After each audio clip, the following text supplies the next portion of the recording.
O Atlético alega prática de agressão física, infração descrita no artigo 254, traço A.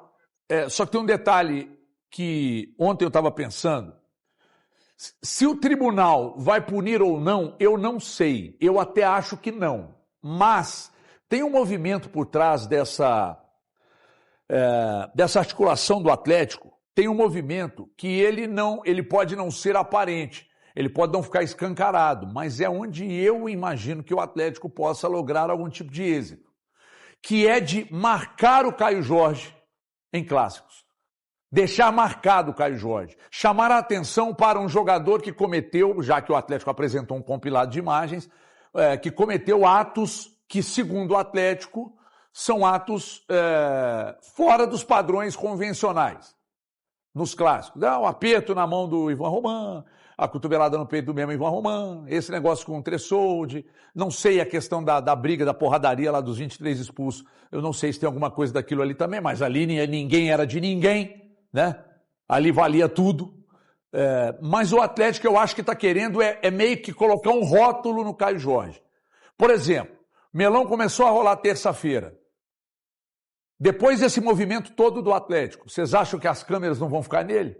Vocês acham que o árbitro não vai ficar de olho nele? Vocês acham que uma entrada mais brusca do Caio Jorge não possa, de repente, transformar num cartão? Não sei, mas eu acho que o Atlético faz esse movimento e disse ontem e vou dizer hoje aqui, para mim, futebol não se ganha só dentro de campo. E não é para passar pano para um e outro lado, não. Mas eu disse aqui, logo após as declarações do Brax e do Spindel, que eu, se estou no Atlético, faria a mesma coisa que o Brax está fazendo, e eu, se estou no Cruzeiro, responderia da mesma forma, ou até com mais veemência que o Spindel. Então, para mim, os dois, por exemplo, o Valuzeiro acha que não deveria. Mas eu acho que, se eu estou no lugar de um e de outro, eu faria a mesma coisa. Não, que não deveria. Não, você achou meio que desnecessário. Eu só acho que é uma bomba de efeito moral. Só isso. Porque mesmo que venha a punição, boa tarde pra você, boa tarde a todos. Tá nervoso por quê? Não tô nervoso. Eu sou assim desde 1981. Fica tranquilo. Fique tranquilo. Então, se sair a punição, vai ter tempo de ser... Vamos supor que o STJD acata. E aí? Alguém acha que... Hoje é... Não, pro clássico não. Hoje é... Então, ponto, cara. Beleza. Pelo menos prejudiquei o Cruzeiro pra sequência da temporada, tirando o Caio Jorge. Tá bom, parabéns.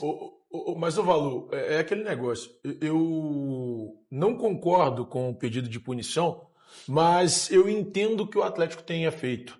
Pela necessidade eu não acho que tá errado, Thiago. Só que eu acho que é muito mais uma coisa toma aqui. Acho que é muito mais para marcar território. Eu acho que é para marcar território. Pertence ao futebol. O que o Gagé falou, eu concordo. Os holofotes ficam todos voltados pro Caio Caio Jorge na Arena MRV. O que as pessoas começam a ver? Mas não é a ação. Mas não é a ação impetrada.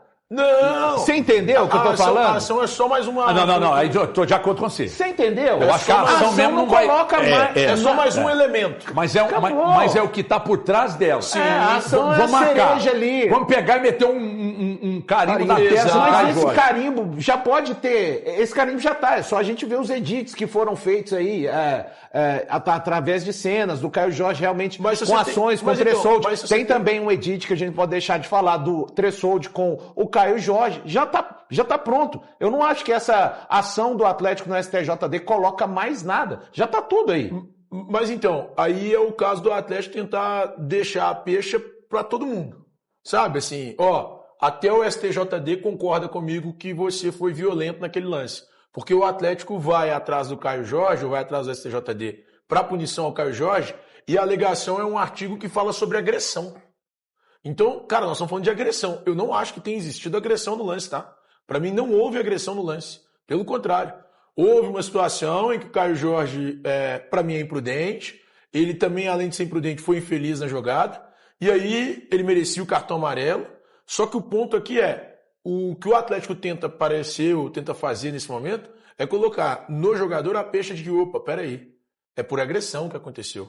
Então, eu entendo, tá?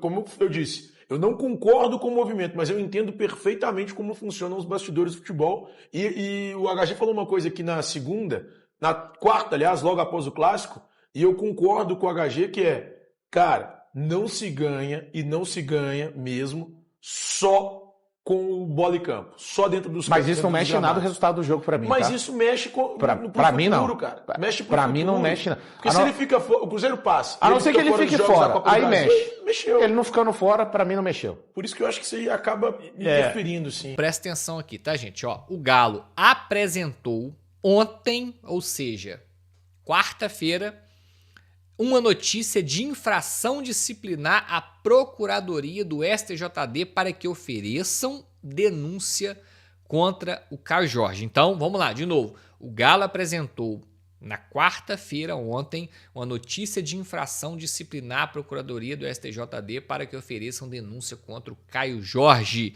Resumindo, juntou um monte de imagens que comprovam as entradas desleais dele em vários clássicos, no Ivan Roman, no próprio Tressoldi, enfim, aquela vez que ele aperta a mão do Ivan Roman. Enfim, eu até publiquei também um vídeo no meu Instagram, no Twitter.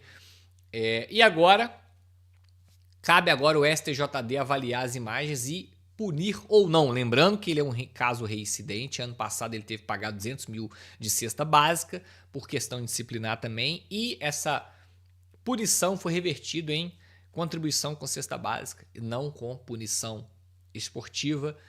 E vamos aguardar. Se vai dar alguma coisa, confesso para vocês que eu não sei, não tenho conhecimento de causa, não entendo nada disso aqui, entendeu? Mas eu acho que o Galo fez certo. O Galo fez certo, fez o que podia ser feito. O Galo fez tudo o que deveria e que poderia fazer. Além disso, o Galo não tem mais nada para fazer. Juntou as provas, encaminhou para o STJD. Agora o STJD quem vai julgar, quem vai achar se é necessário ou não ir para outra esfera e partir para outro ponto, se deve ou não punir o jogador. Então o Galo fez o que deveria e o que poderia fazer, agora é aguardar. Ô Gilbert, a gente fala de elenco, falei de elenco, e muita gente falando ainda em zagueiro, né? Mesmo após os dois grandes jogos do Vitão contra o Internacional e contra o Cruzeiro, mesmo após a gente falar aqui dia após dia que o Vitão é um jogador que tem uma projeção muito grande, tem uma confiança enorme do pessoal da base do Galo de que ele já está pronto para estar no profissional, jogador de seleção brasileira sub-15, sub-17, sub-20, capitão da equipe sub-20, sub-17, foi campeão com o time contra o Grêmio ano passado no Campeonato Brasileiro, enfim. Muita gente fala ainda em, mas zagueiro para cá, zagueiro para lá e tal, e aí eles resgataram uma suposição, assim, uma negociação que o Atlético fez antes da parada da Copa, que a gente inclusive divulgou aqui em primeira mão na 98 sobre o Juan Jesus, o zagueiro. Gente, essa negociação morreu lá atrás, antes da Copa, quando a família do Juan Jesus bloqueou, travou essa vinda dele para o Galo e tal, graças a Deus. E o Jorge Nicola falou sobre isso também hoje. Bora explicar sobre um boato que surgiu nas últimas horas envolvendo o Atlético e Juan Jesus. Vocês lembram dele? Zagueiro hoje com 35 anos de idade, que surge no Internacional e faz praticamente toda a sua carreira no futebol italiano. Primeiro na Inter de Milão, depois na Roma e mais recentemente no Napoli. Juan Jesus está livre no mercado, ele não renovou seu contrato com o time italiano. E surgiu a especulação nas últimas horas de que o Atlético teria feito uma consulta e ouvido que o Juan Jesus prefere continuar no futebol europeu. Na manhã dessa quinta-feira, antes de gravar o boletim, consegui trocar mensagens com uma pessoa do departamento de futebol do Atlético que assegurou que Juan Jesus não faz parte dos planos do Galo. O Atlético admite estar no mercado observando alternativas para a defesa, mas imagino, pela forma como essa pessoa com quem conversei escreveu, que as boas atuações do Vitão contra Internacional e Cruzeiro no fim de semana e nesse início de semana na Copa do Brasil servem para dar uma acalmada nessa busca por zagueiro. O Atlético está repensando o que fazer em relação à busca por reforços. Ô Gilbert, até porque o Vitão deu essa resposta e o Léo Duarte volta, se não aí para esse jogo contra o Cruzeiro, no final da próxima semana ele já vai estar disponível para o técnico Eduardo Domingues. Tá. Então o Atlético já vai ganhando opção até a recuperação aí do Lianco, e não tem por que também ficar enchendo o elenco de jogador meia-boca, jogador mediano, se você tem bons talentos de projeção futura na base, né? Mas eu assim, acho que quando o torcedor fala, não sei de onde veio isso agora, essa história do zagueiro de novo, né? Porque a gente já falou sobre isso aqui, já deu por liquidado o assunto já há algumas semanas. O fato é que a insegurança, Iguinho, acredite você ou não, e eu tenho certeza que você acredita, não é com o Vitão. Não é o Vitão o problema. A insegurança é um outro zagueiro. A galera não confia no Vitor Hugo.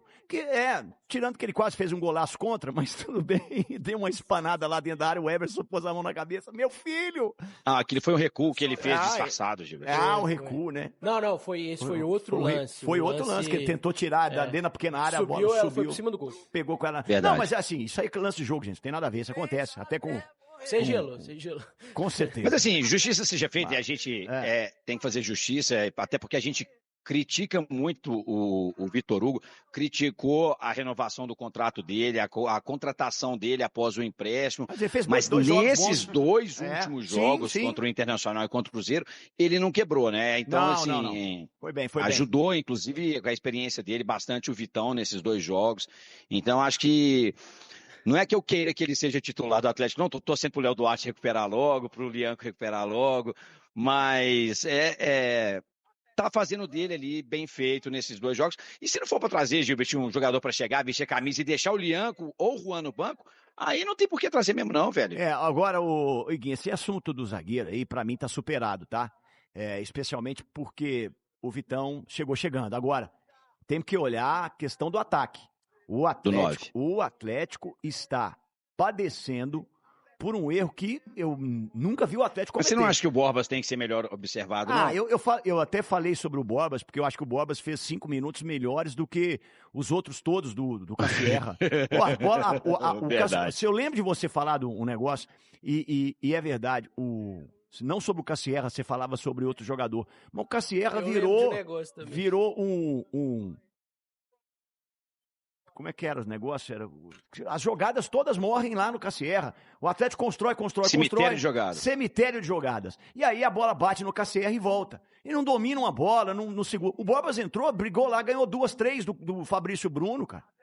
Ele falou assim, mas no mínimo, o atacante tem que... Atacante forte, né, alto. Tem que brigar com o zagueiro, tem que dominar uma bola.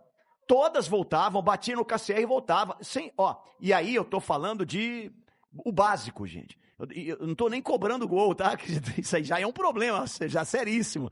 Então o Atlético tem outras prioridades. Essa, pra mim, é que o Atlético raramente deixa faltar no seu elenco. E saiu só o melhor da história, tá? Acabou de sair. E tem especialista lá, né? Na gerência, na direção de futebol, Alves, que é o Guilherme, né? Porque saiu o Hulk, o maior da história, e não chegou ninguém. Desculpa, não chegou, não chegou ninguém. E assim, nessa posição, o jogador de maior projeção nesse momento seria o Cauã Soares. E o Cauã esteve no elenco principal, ou está no elenco principal desde janeiro, teve oportunidades e não correspondeu. Quando a gente fala de jogador de base, ele tem que ter oportunidade. O Vitão teve oportunidade, correspondeu e a gente quer ver mais dele. Do Cauã, a gente quer que tenha um pouquinho mais calma com ele, ele volte para a base, comece a fazer seus golzinhos, recupere confiança. E na base tem ali o João Teixeira, tem alguns jogadores que não têm tanta projeção. Então, assim, não é aquele negócio. Hoje nós não temos uma esperança, nós não temos um Veneno, um Riquelme, um Vinícius, um Samuel, um Vitão para a camisa 9.